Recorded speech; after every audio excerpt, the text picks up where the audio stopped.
Cilantro is a good one to get going. This is going to be a savory green smoothie. Like I said, a Thai, savory, Oriental, Asian, Southeast Asia kind of slant going on it. Maybe a little bit of India going in there as well. Up here in Running Springs. So the cilantro is very decalcifying. It's really good for breaking down all those nanobacteria that, or the calcification that's created by that calcifying generating nanobacteria. So got that in there. Going to go with the bit of the dandelion green.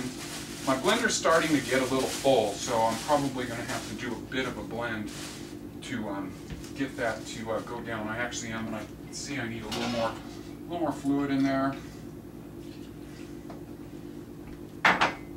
Doing this blend just to get it to like kind of go down so I can put the rest of my ingredients in there.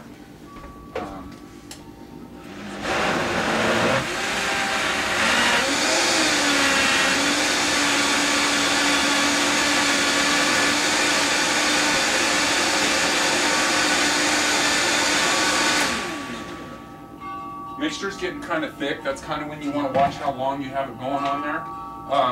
My Schisandra berries that I soaked, I'm putting just a few of those in there. You got to kind of watch those. They can get something tasting kind of nasty.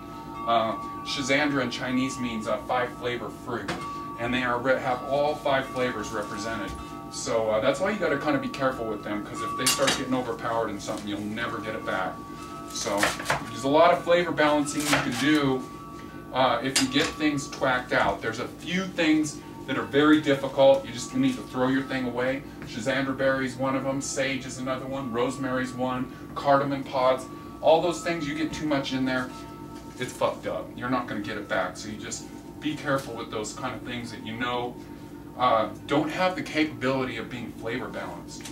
So anyways, I can tell already by how thick this stuff is, I'm going to need a little more liquid. I'm actually going to use the rest of my Pod Arco tea. Pod Arco is and cat's claw are both from Amazonia. They have really huge immune building qualities to them. That stuff's pretty thick. I think I need to put the rest of that in there. And I need to make another batch of that. So kind of rounding this out here. Cumin, always one of my favorites. Just gonna put a little bit of that in there.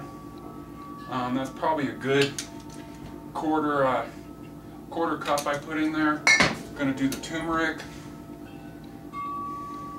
It's gonna get all nice and yellow. Little pinch of some sea salt.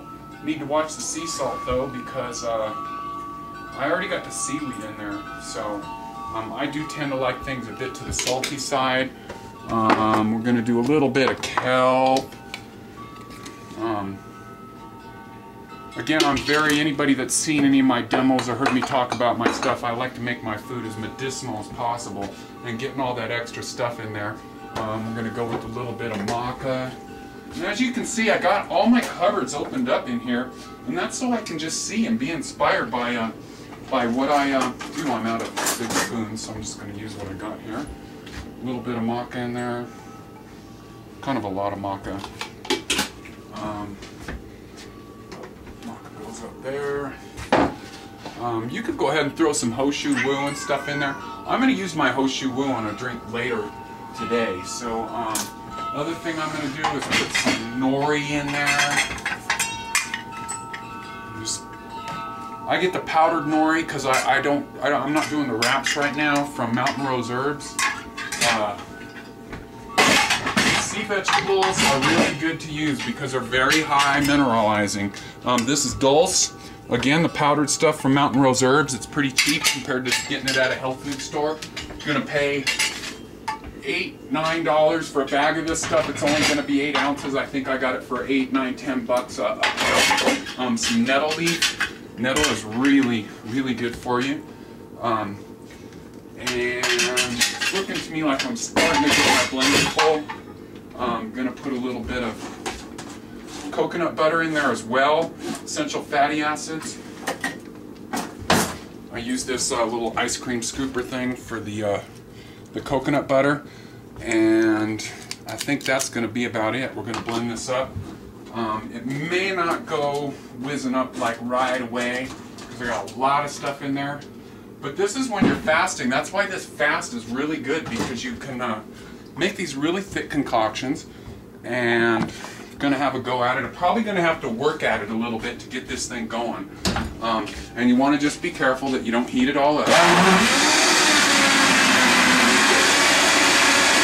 already got it going, so I'm going to let it go in there, and it's probably heated up a little bit, so the coconut butter is going to just constitute in there.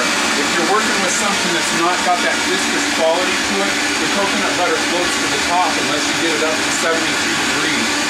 So, anyways, I'm thinking this is probably looking pretty good.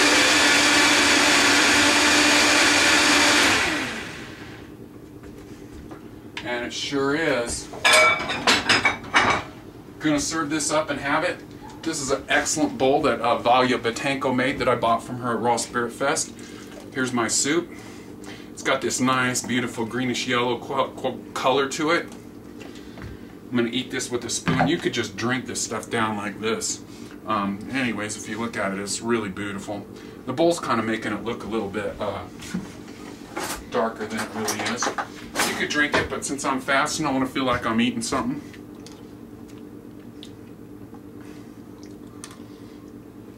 That stuff's really good. This is Kisan. This is my amazing soup, my Thai soup that I make. Feed your body, love your body. Talk to you later. Bye bye.